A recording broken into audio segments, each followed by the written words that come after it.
침침한 눈이 밝아지고 뱃살이 쏙 빠지려면 단호박을 이렇게 드셔야 합니다. 호박이 넝쿨째 굴러떨어졌다 라는 표현 아시나요? 큰 힘을 들이지 않으면서 우연히 좋은 일이 생기거나 큰 성과를 거둘 때 이런 속담을 쓰죠. 옛부터 단호박은 그 자체로 맛있고 또 영양가가 풍부한 식품으로 많은 사랑을 받아온 채소인데요. 맛있는 단호박이 우리 건강에 다양한 효능을 제공하는 사실을 알고 계시나요? 단호박의 효능, 단호박에 관한 건강한 삶을 위한 도움이 되는 정보들을 같이 알아보실게요. 단호박은 맛도 좋고 건강에 많은 효능을 가지고 있는 정말 훌륭한 식품입니다. 이런 단호박의 놀라운 효능들 5가지를 바로 알려드릴게요. 단호박의 첫 번째 효능은 바로 심혈관 건강 개선입니다. 단호박에는 불포화 지방산과 식이섬유가 풍부하게 들어있는데 이런 성분들이 혈중 콜레스테롤 수치를 조절하고 또 혈액순환을 원활하게 도와줍니다. 또한 이 불포화 지방산은 체내에 축적된 나쁜 콜레스테롤을 감소시키고 혈관벽을 건강하게 유지하는 데에도 효과가 있습니다. 단호박에 포함된 칼륨은 혈압 조절에도 효과적인데요. 칼륨은 나트륨의 작용을 중화시켜서 혈압 상승을 방지하는 데 도움을 주죠. 그래서 칼륨이 풍부한 단호박은 고혈압의 예방과 관리에 유익한 식품이고요. 평소에 심혈관 질환이 걱정되거나 고혈압을 관리하고자 하는 분들에게 단호박은 매우 좋은 식품입니다. 단호박을 자주 섭취하면 혈액순환이 개선이 되고 혈압이 안정이 되므로 심장질환 예방에도 매우 효과적일 수 있고요. 심혈관 건강을 지키는 데 큰 도움이 됩니다. 심혈관 건강은 이제부터 단호박으로 예방해보세요. 단호박의 두 번째 효능은 다이어트에 효과가 좋다는 것입니다. 단호박은 저칼로리 식품으로 다이어트를 할 때 섭취하면 매우 좋은 음식인 거 아시나요? 단호박의 열량은 100g당 40에서 50kcal 정도밖에 안 되는데요. 보통 다이어트 하실 때 고구마 많이들 드시죠? 고구마의 열량이 100g당 85에서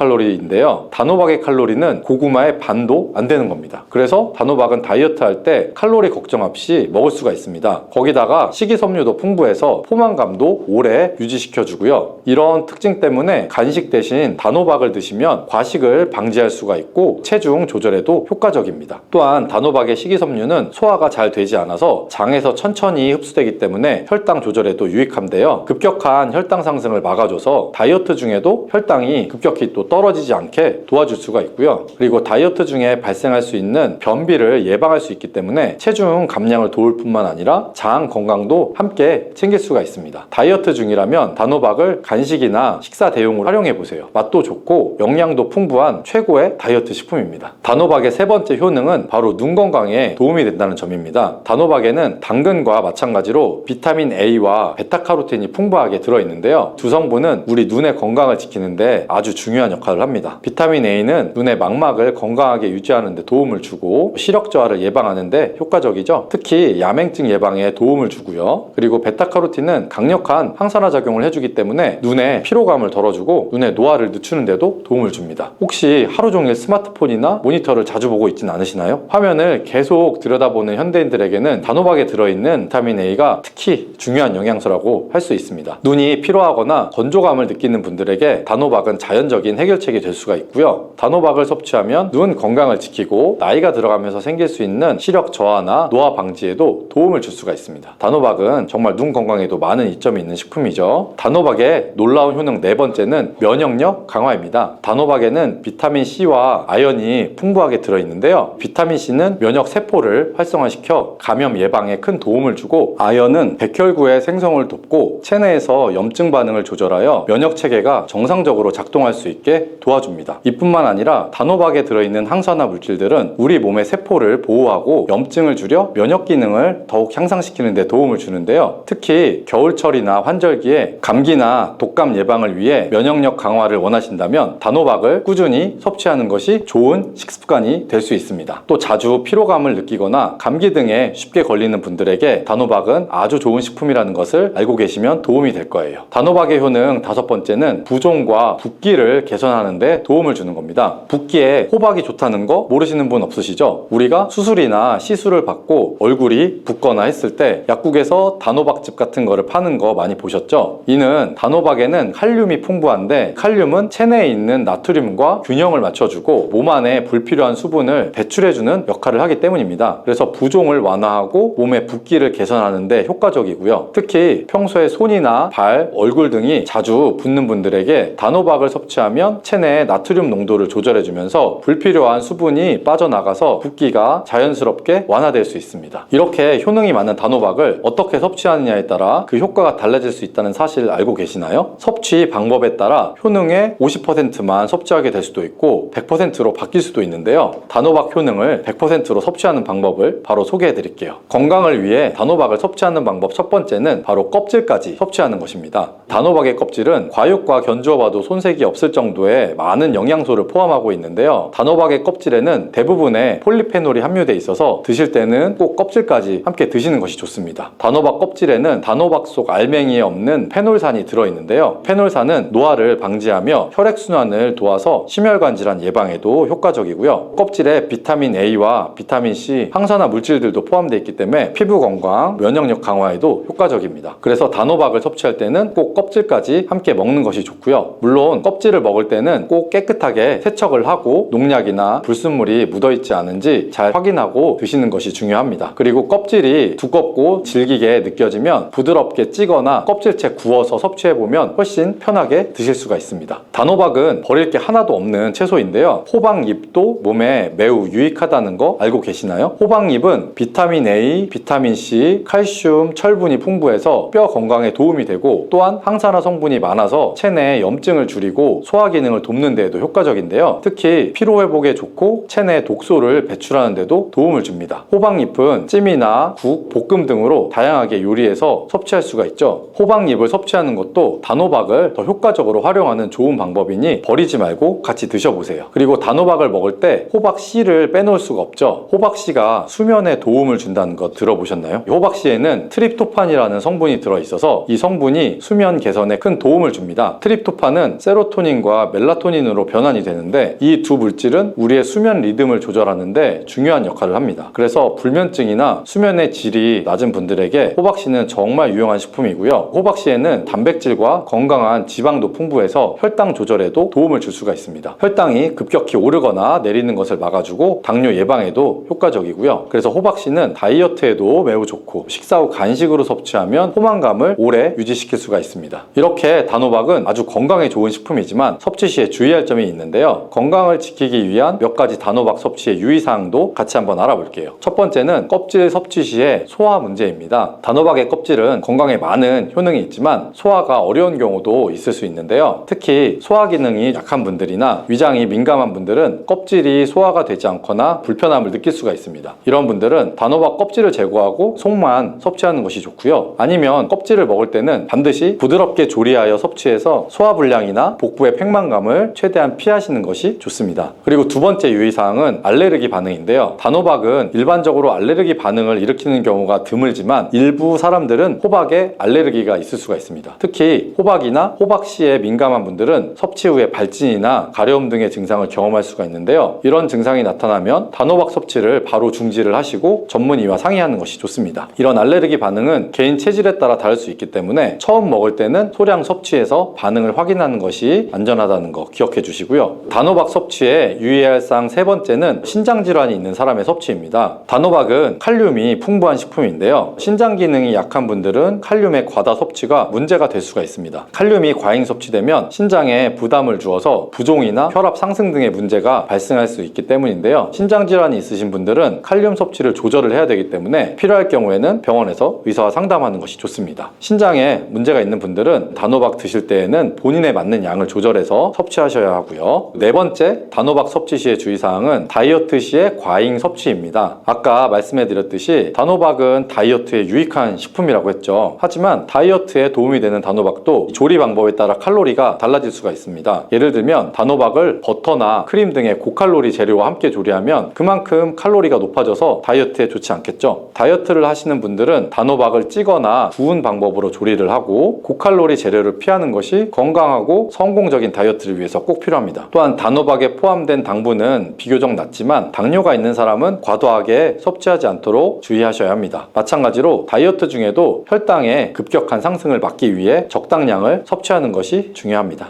깻잎은 이렇게 드셔야 치매도 예방되고 뼈가 튼튼해질 수가 있어요. 식탁 위에 명약이라는 깻잎, 고기 쌈 싸 먹을 때도 먹고 깻잎 찜으로도 먹고 뭐 장아찌로도 먹고 여러 방법으로 많이들 드시고 계시잖아요. 이렇게 우리나라에서는 많이 드시는 깻잎인데 외국에서는 거의 드시지 않는데요. 깻잎은 우리나라에서 막 자주 드시는 채소라고 하는데 깻잎에 대해 그럼 얼마나 알고 계세요? 저희 어머니가 거의 칠순이 가까이 되셨는데 평생 그렇게 깻잎을 많이 드셨는데도 깻잎이 얼마나 좋은 식품인지는 잘 모르시더라고요. 깻잎의 8가지 효능과 세척보관법 그리고 먹는 방법까지 깻잎에 대한 모든 것을 알려드릴게요. 나이가 들면서 기억력도 떨어지고 깜빡깜빡할 때가 많아서 혹시 치매 증상 아닌가 하고 걱정하실 때 많으시죠? 이제는 더 이상 걱정하지 마세요. 깻잎의 첫 번째 효능이 바로 치매 예방이에요. 깻잎에는 치매 예방 효과뿐만 아니라 항산화 항염증 효과가 있다고 알려진 로즈마린산 성분이 많이 함유가 되어 있어요. 로즈마린산은 다양한 식물에서 발견되는 생화학적 화합물로 1958년 이탈리아 과학자가 허브 식물인 이 로즈마리에서 처음으로 발견해서 로즈마린산이라는 이름을 붙였어요. 이 로즈마린산은 폴리페놀의 일종으로 깻잎에는 1g당 76mg의 로즈마린산이 들어있어서 로즈마리보다 약 7배나 많은 것으로 알려져 있죠. 이 로즈마린산은 뇌 속에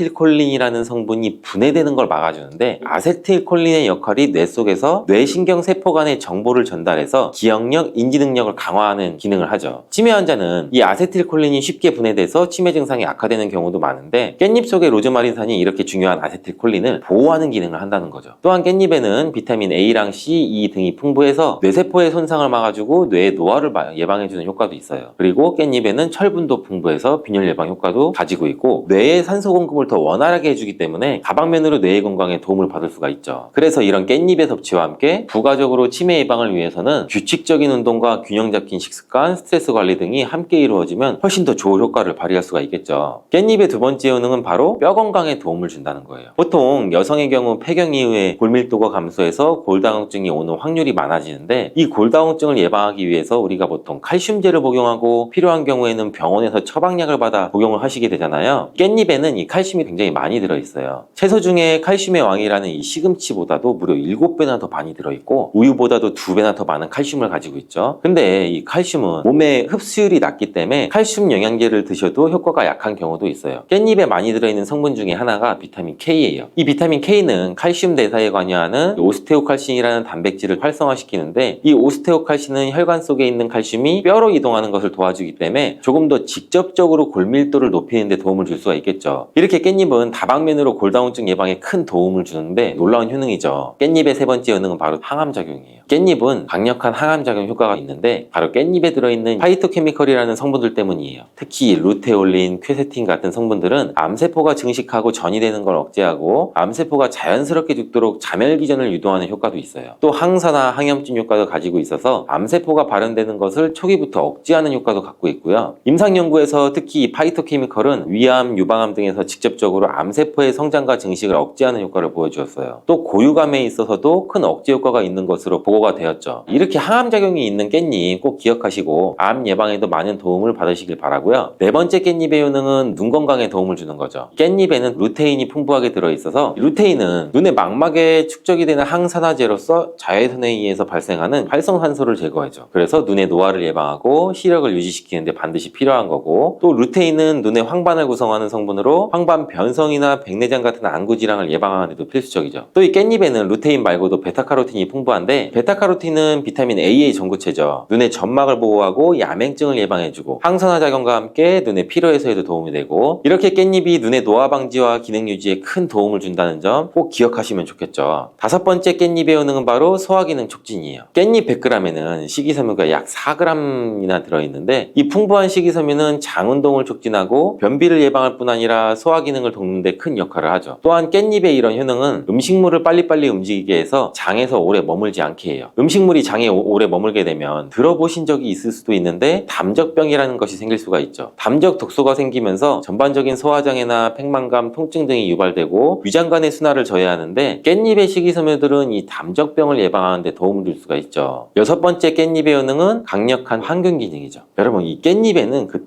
특유의 향이 있잖아요. 이 특유의 향을 나타내는 것은 페릴알데하이드랑 페릴케톤 등의 성분 때문인데 바로 이 성분들이 세균과 바이러스를 억제하는 향균 작용으로 나타내요. 또한 깻잎에 많이 함유된 로즈마린산도 강력한 항균 작용을 하는데 이 때문에 다양한 감염을 예방하는 효과를 갖고 있어서 몸의 건강을 유지할 수가 있죠. 마지막 7번째 깻잎의 효능은 면역력 강화와 조절이에요. 대표적인 항산화 물질인 베타카로틴이 깻잎에 풍부해서 면역력을 높여주고 또한 깻잎에는 비타민 A, C가 풍부한데 이 비타민들은 백혈구의 활성화를 도와주죠. 그리고 앞에서 얘기했던 루테올린과 퀘세틴 성분은 이 염증 매개체의 분비 및 히스타민의 방출을 억제해서 면역계가 과활성화되면서 나타나는 콧물이나 재채기, 가렴 이런 알러지 증상 등을 완화시킬 수가 있죠. 이렇게 좋은 효능이 많은 깻잎도 드실 때 주의하셔야 할 분들이 있어요. 깻잎에는 다른 좋은 성분들과 함께 칼륨 또한 함유량이 높기 때문에 신장이 약하신 분들이 깻잎을 많이 드시면 신장에 무리를 줄 수가 있으니 과다하게 섭취하는 것을 피하길 바라고 비타민 또 K가 풍부하다고 했잖아요. 이 비타민 K는 혈액을 응고시키는 효과가 있어요. 그래서 처방으로 혈전 용해제를 복용하시는 분들이 깻잎을 많이 드시면 약의 효과도 떨어질 수가 있기 때문에 일상적으로 가볍게 드시는 정도는 무리가 없지만 과하게 드시는 거는 피하는 게 좋겠죠. 또 하나의 주의사항이 있는데 그것은 바로 잔류농약이죠. 국립농산물품질관리원에서 조사를 했는데 잔류농약 수치가 깻잎, 상추, 부추 순으로 깻잎이 제일 많았대요. 그 이유가 있는데 깻잎 뒷면에 보시면 까칠까칠한 잔털들이 많이 있잖아요. 이 잔털 때문에 농약뿐 아니라 다른 이물질, 애벌레, 벌레알 등이 잘 달라붙어 있대요. 그래서 깻잎은 특히 세척이 아주 중요한데 세척하는 방법도 알려드릴게요. 깻잎은 흐르는 물에만 씻으면 절대 안 돼요. 깻잎의 상한 부분이나 검게 변한 꼭지 부분을 잘라주고 물에 푹 담가주시는 게 좋아요. 그리고 식초를 조금 넣고 5분 정도 기다려주세요. 그 후에는 깻잎 한 장 한 장씩 떼서 흐르는 물에 앞뒷면을 잘 씻어주시면 돼요. 뭐 세척이 그렇게 어렵진 않죠. 깻잎은 또한 금방 검게 돼서 보관하기 약간 어려운 채소인데 보관법도 바로 알려드릴게요. 깻잎은 낮은 온도에 약하고 보관할 때도 수분이 없으면 금방 시들어 버리거든요. 오래 보관할 수 있는 방법은 깻잎을 깨끗이 씻고 물기를 너무 탈탈 털지 마시고 혹시나 너무 탈탈 터셨다면 지퍼백 안에 물을 살짝 넣으시면 돼요. 깻잎의 꼭지를 아래로 향하게 해서 넣어주시고 그러면 아래쪽의 고인 물에 깻잎의 꼭지가 살짝 잠겨 물을 흡수하게 되면 금방 시들지 않아요. 그리고 냉장고에 문짝에 세워서 보관해 주시면 되죠. 냉장고 안쪽은 온도가 상대적으로 낮아 깻잎이 쉽게 상할 수가 있어서 바깥쪽인 문에 보관하시면 되는 거예요. 깻잎도 드시는 방법이 중요한데 생으로 먹을 때도 물론 좋은데 찜으로 먹을 때 영양소의 흡수를 더욱 많이 할 수가 있어요. 간단하면서도 맛도 좋고 영양도 좋은 깻잎찜 만드는 방법도 알려드릴게요. 우선 잘 씻은 깻잎을 준비하시고 양념장을 만들어요. 양념장은 고춧가루 1스푼, 간장 1스푼, 물 5스푼, 다시마 육수가 있다면 더욱 좋겠죠. 그리고 설탕 1스푼, 매실청 1스푼, 들기름 2스푼을 넣어주고 양파 반 개를 잘 다져서 양념장에 넣어주신 다음 섞어주면 되죠. 들기름을 사용하게 되면 향도 좋을 뿐 아니라 들기름에는 항염증에 효과가 좋은 이 감마 리놀렌산이 풍부해서 아토피나 피부 건조증에도 많은 도움을 줄 수가 있죠. 그리고 깻잎과 들기름을 같이 조리를 하면 깻잎의 풍부한 항산화 성분인 베타카로틴의 흡수율도 높일 수 있는 효과도 있어요. 오늘 알려드릴 깻잎찜은 불을 사용하지 않고 전자레인지를 이용할 건데요. 전자레인지 용기에 깻잎을 넣고 양념장을 잘 묻혀줘요. 또 깻잎을 넣고 양념장을 묻혀주시고 겹겹이 깻잎을 잘 넣은 다음에 랩으로 잘 덮어주시고 숨구멍을 뚫어주죠. 그리고 전자레인지에 넣고 2분 정도 돌려주면 끝이에요. 정말 간단하죠. 두 번째 깻잎을 드시는 방법은 깻잎 두부 계란전이에요. 먼저 잘 씻은 깻잎을 채 썰어주시고 두부 반모를 면포에 걸러 물기를 짜주죠. 여기에 계란 2개를 넣어주시고 약간의 소금으로 간을 하시면 돼요. 잘 섞어서 그리고 반죽을 한 다음에 팬에다가 잘 붙여주시면 되는데 이렇게 같이 드시는 이유가 있어요. 첫 번째는 깻잎을 계란과 함께 드시면 치매 예방 효과도 나타날 수가 있고 깻잎의 로즈마린산이 아세틸콜린에 분해되는 것을 막아준다고 했잖아요. 계란 노른자 속에 풍부한 콜린이 바로 이 아세틸콜린의 양을 증가시켜 인지 능력 저하, 기억력 개선을 도와줄 수가 있죠. 그리고 두 번째, 두부에는 비타민 D의 함량이 풍부하기 때문에 두부 100g에는 하루에 섭취해야 되는 비타민 D의 양이 약 40배나 많은 비타민 D가 들어있어요. 깻잎의 풍부한 칼슘이 두부의 비타민 D와 만나 흡수율이 좋아지게 되죠. 이렇게 깻잎을 계란 두부와 함께 드시면 치매 예방과 골다공증 예방에 아주 좋은 음식이 되겠죠. 간단하고 영양이 풍부한 깻잎 두부 계란전 꼭 한번 해드셔 보시기를 바라요.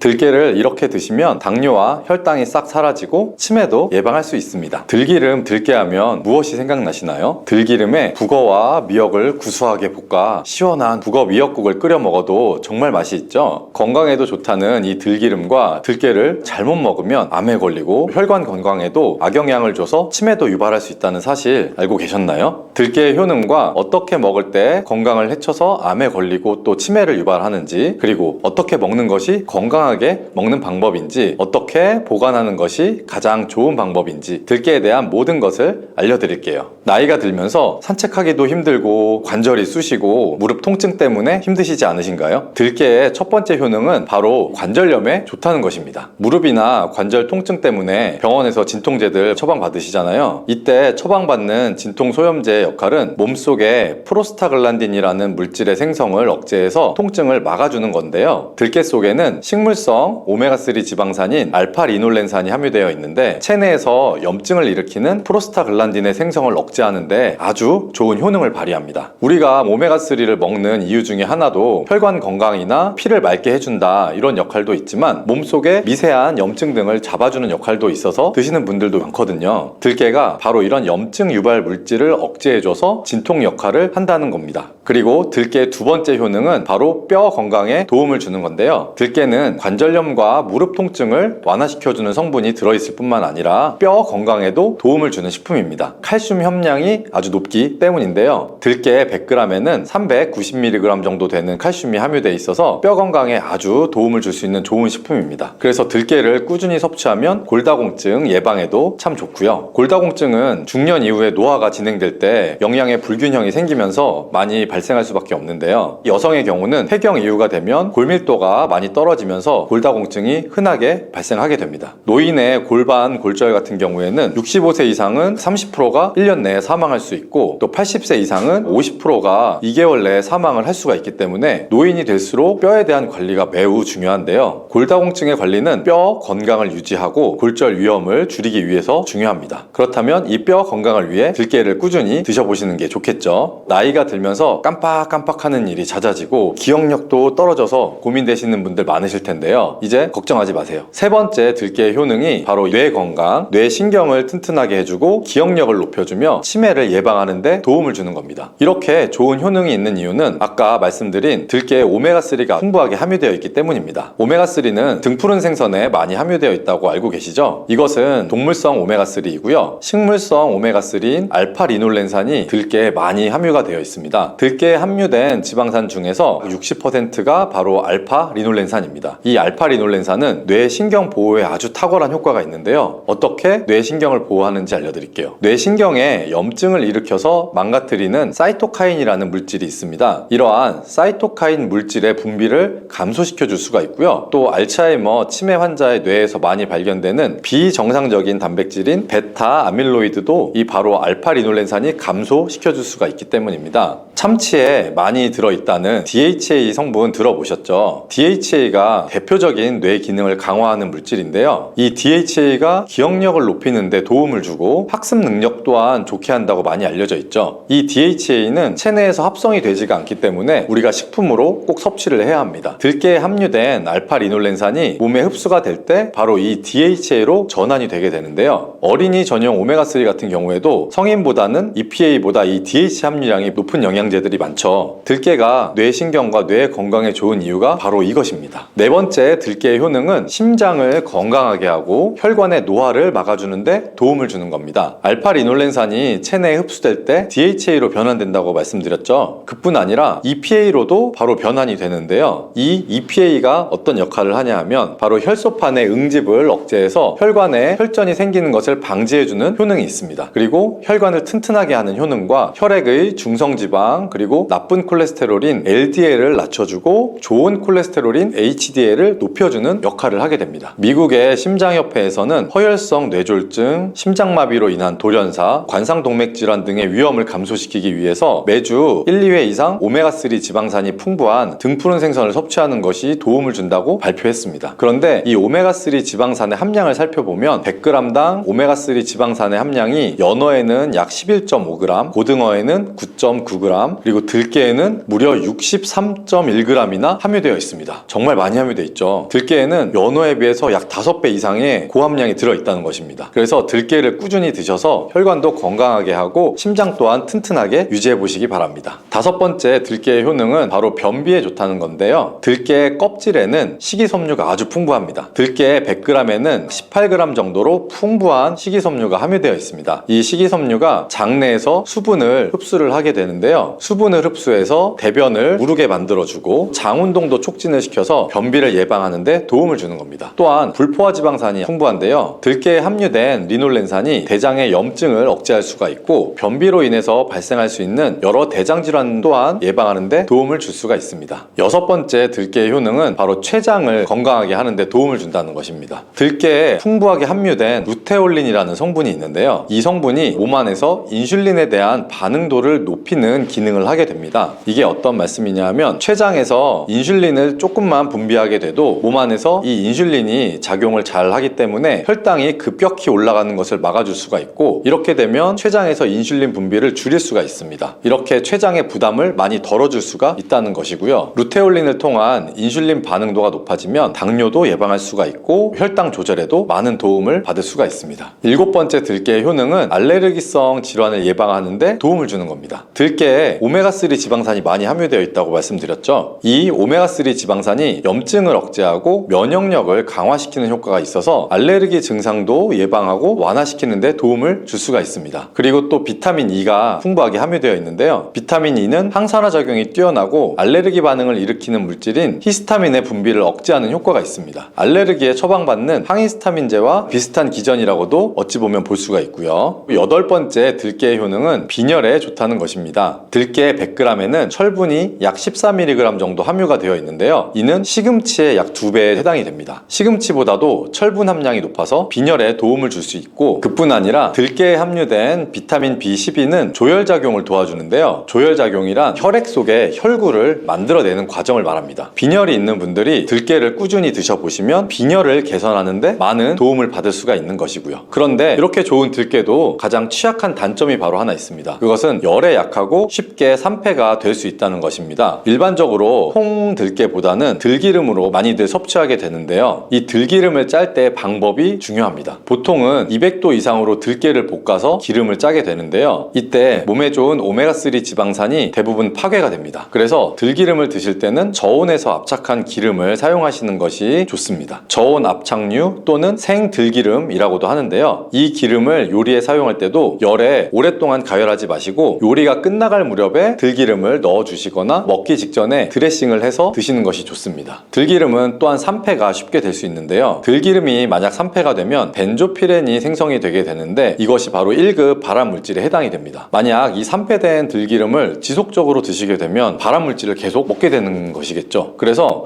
들기름의 사용기한을 지켜주는 것이 좋은데요. 보통은 2달 이내로 빨리 드시면 가장 좋고요. 만약 개봉을 하셨다면 1달 이내 소비하는 것을 권장해 드립니다. 보관하는 방법도 중요한데요. 신문지나 검은 비닐 등으로 감싸서 빛을 차단하고 밀봉해 준 상태에서 반드시 냉장 보관하시는 것이 좋습니다. 실온에 두면 들기름의 산패는 급속히 진행이 될 수가 있습니다. 그런데 이 들기름을 오래 보관할 수 있는 방법도 있는데요. 그것은 참기름과 섞어서 보관하는 것입니다. 참기름에는 비타민 E와 세사몰이라는 성분이 있는데요. 이 성분이 산패를 막아주는 데 도움을 줍니다. 이 세사몰이라는 성분은 참기름을 고온에서 볶거나 기름을 짜는 과정에서 생성되는 물질인데요. 이 때문에 다른 기름에 비해서 참기름이 산패가 느리고 지속성이 좋은 것이죠. 그래서 들기름과 참기름을 7:3 또는 8:2 정도로 섞어서 보관하시면 조금 더 오래 보관하실 수가 있습니다. 그런데 들깨를 기름으로 드시게 되면 들깨의 껍질은 섭취할 수가 없는데요. 들깨 껍질에는 몸에 좋은 식이섬유와 대표적인 항산화 물질인 폴리페놀 성분들이 많이 들어 있습니다. 그래서 들깨를 제대로 드시려면 들기름보다도 통들깨 자체로 드시는 것이 좋습니다. 마트에 가면 통들깨보다는 들깨 가루를 많이 판매하는데요. 들깨 가루는 산패가 빨리 될 수 있기 때문에 통들깨를 구매해서 드셔보시길 바랍니다. 통들깨를 구매하시면 그 안에 작은 돌이라든지 이물질이 들어있어서 세척을 잘 해주셔야 하는데요. 세척하는 방법을 알려드릴게요. 먼저 들깨를 물에 담가서 씻어주시고요. 그리고 물 위에 뜨는 것들만 채로 걷어서 옮겨주시기 바랍니다. 이렇게 하면 바닥에 이물질만 남는데요. 이것을 버리고 또 물에 담가서 씻고 물 위에 뜨는 것만 채로 걷어서 옮겨주시면 됩니다. 이 작업을 3-4번 정도 반복해주면 되는데요. 이렇게 하면 통들깨를 깨끗하게 세척할 수가 있습니다. 깨끗하게 세척한 통들깨는 자연 건조 해주셔도 되긴 하지만 시간이 오래 걸리니까 팬에 담아서 약한 불로 건조시켜주거나 쉬운 방법은 전자레인지를 이용해 보셔도 됩니다. 전자레인지를 이용한 건조 방법을 알려드릴게요. 세척한 통들깨를 접시에 담아주시고요. 이렇게 해서 5분 정도 돌려주시고 돌리고 상태를 한번 확인합니다. 아직 좀 건조가 덜 됐을 수 있는데요. 한 번에 오랜 시간 전자레인지에 돌리면 들깨가 탈 수 있기 때문에 이렇게 5분 정도씩 돌려가면서 상태를 한번 확인해 주시고 완전히 건조될 때까지 이 작업을 해주시면 됩니다. 완전히 건조된 통 들깨는 그냥 스푼으로 떠서 드셔도 되고요. 먹을 만큼씩 믹서기에 갈아서 음식에 넣어서 드셔도 되고 통 들깨 자체로 음식에 넣어서 드셔도 됩니다. 이렇게 하시면 들깨를 산패되지 않은 상태로 신선하고 건강하게 버리는 것 없이 드실 수 있습니다.